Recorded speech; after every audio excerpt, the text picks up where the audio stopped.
This is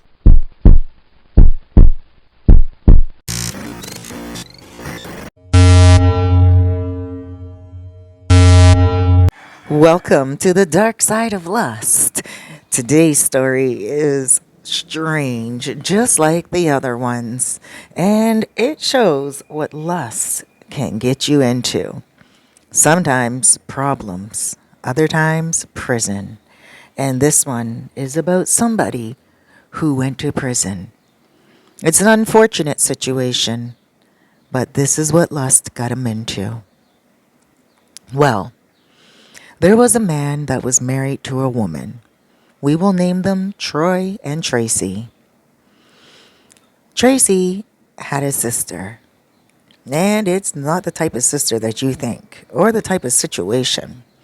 You see, Tracy's sister was her older sister, from a different father but the same mother.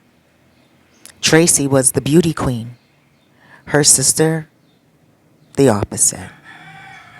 Now, her sister was the one who was more like the spinster.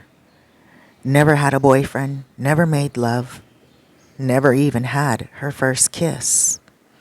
She always took care of her mother until her mother died. When her mother died, she invited Tracy and her husband to move into the beautiful big estate. Tracy and her husband had their own home, but because the house was so big and neither sister wanted to sell it, they wanted to keep it in the family. It was really important to them, and they weren't really looking for the money, and to sell it would mean that they were selling their mom's memory. So, Troy and Tracy moved in with the sister Helen. It wasn't before long until Helen was really enjoying their company. But when she would see them kiss and hug and giggle and laugh and enjoy each other's closeness, Troy would see it. And Troy would feel sorry for Helen. Troy worked from home. He worked with computers. And he would often work from 7 o'clock in the morning until 7 o'clock at night.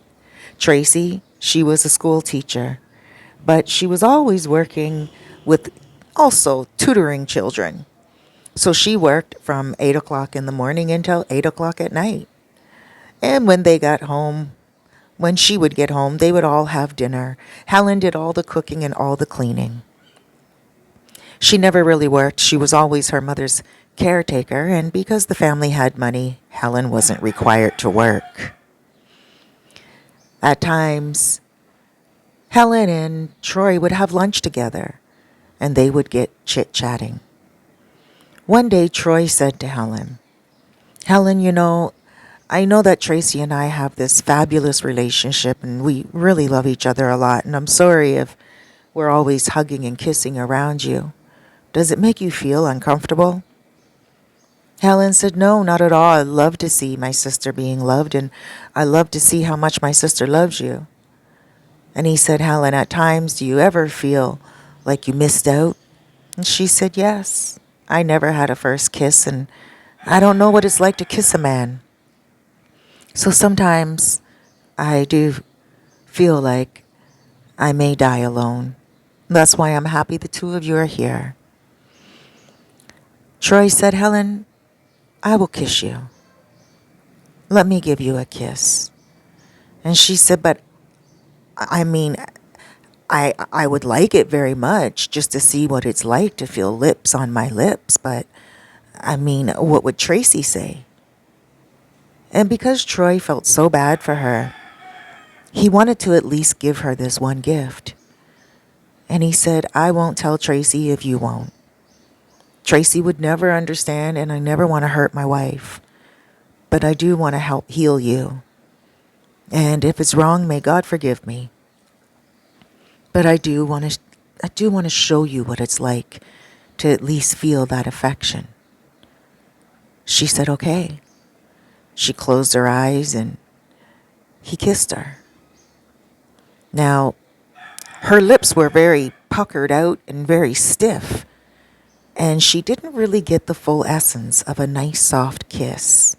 So he said to her, "Please let me teach you how to kiss." And he showed her how to put her lips and how to relax. And she did. And she loved it. So it became a habit with the two of them. He was not attracted to Helen at all. He was not into her, and he did not ever want to get close to her. But he did enjoy the fact that she was becoming a very good kisser. He taught her how to kiss, and she was kissing well, and he liked it. And he said, "Hey, you got it." Finally, she got the kiss, and, you know, he was like, "Good, now we can stop." She didn't want to. She fell in love with him, obviously. So she started to say to him, "Please just kiss me. I just need it." And he would. It was really nothing to him. For some reason, he didn't think he was cheating, and he didn't think it was bad.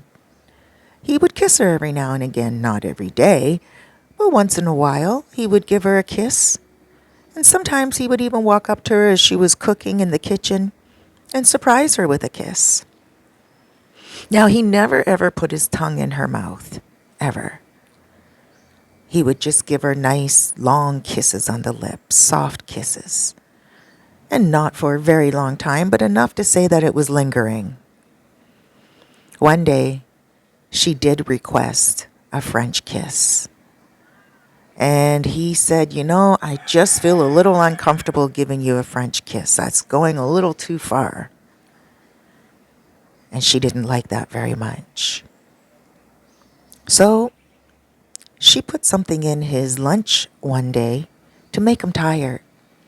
He was working, and he got up from the computer and he said, "Helen, I'm really tired. I don't know what came over me, but I'm going to bed. I'm going to take a little nap. It's not like me to do that, but if any calls come in for me, just ignore the phone in my office." When he went to bed, she went in shortly after. Now, he was really sleeping with whatever she put into his food. And she tried to take off his clothes and make love to him. But she couldn't, because his male part would not get erect. But she was happy just touching it and looking at it and feeling it and touching him and kissing him without him knowing. She started to do that once every 2 weeks. She didn't want to make it obvious because she didn't want him to get worried and go to the doctor and try to figure out why he was getting so tired that he would have to take these naps. Now, every 2 weeks, she would have a party in his bedroom, and he didn't know. She started to take photos of him with her cell phone. She started to do things that were not good.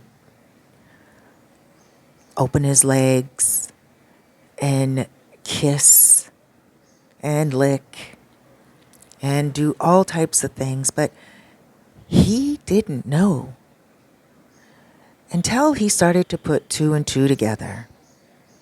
And he started to feel a little weird when he would wake up. Not only women have intuition, men have intuition as well.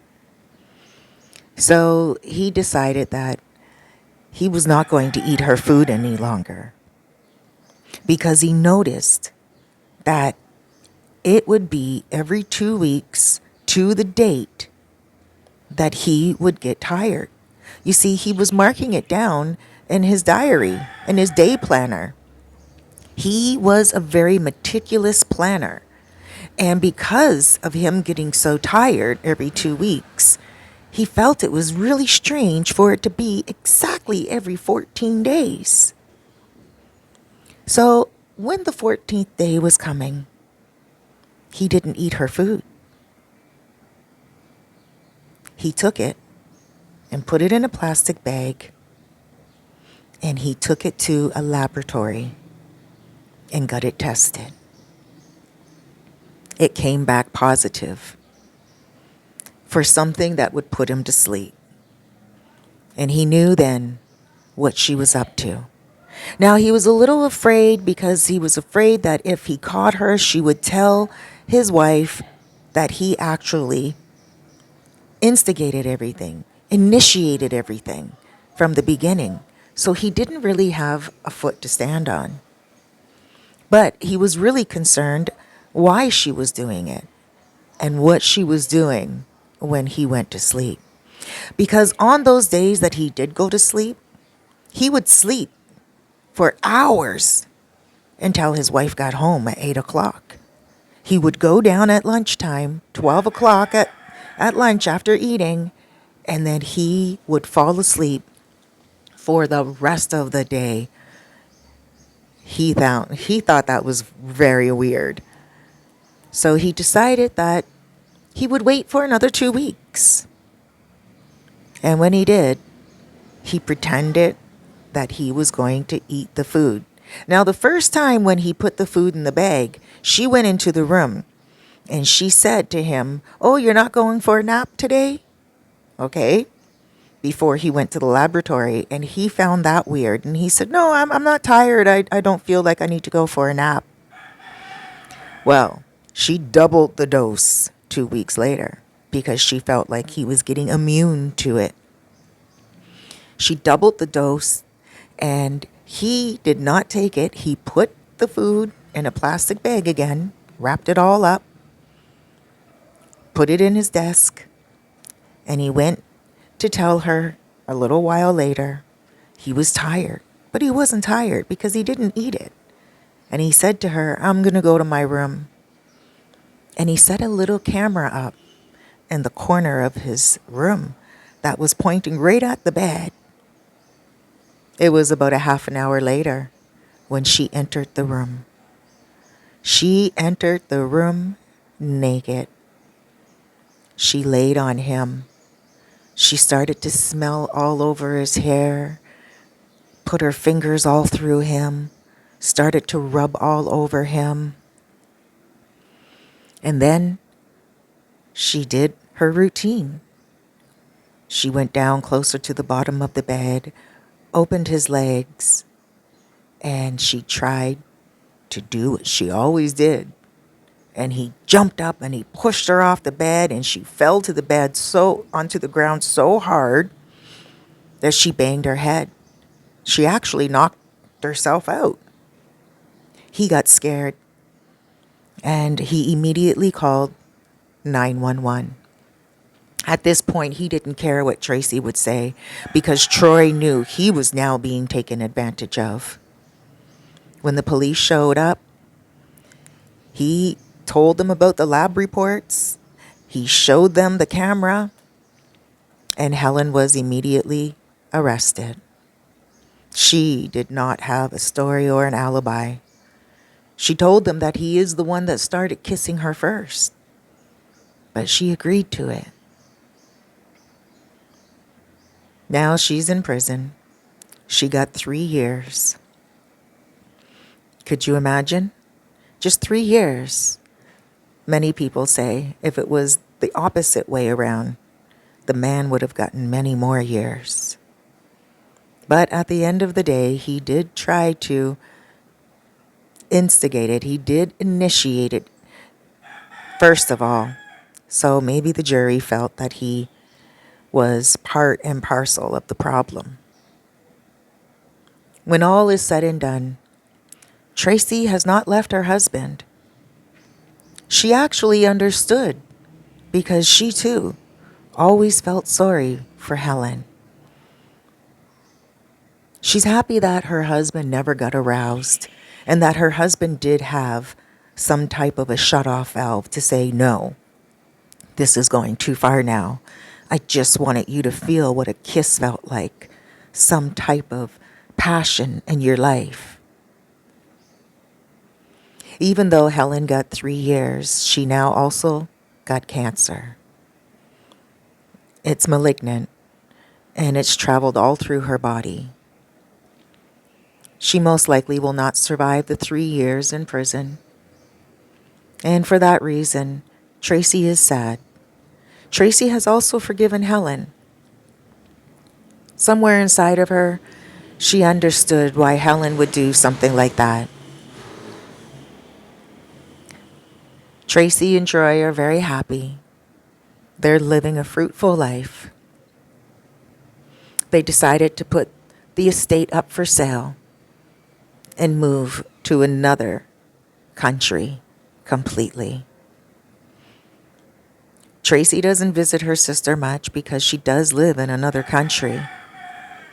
But whenever she goes back to America to handle her financial affairs, she always pays her sister a little visit.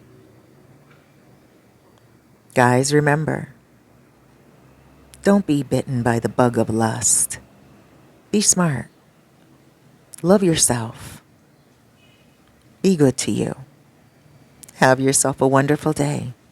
Remember, this is the dark side of lust. Please subscribe, share this video, comment down below where you're watching it from.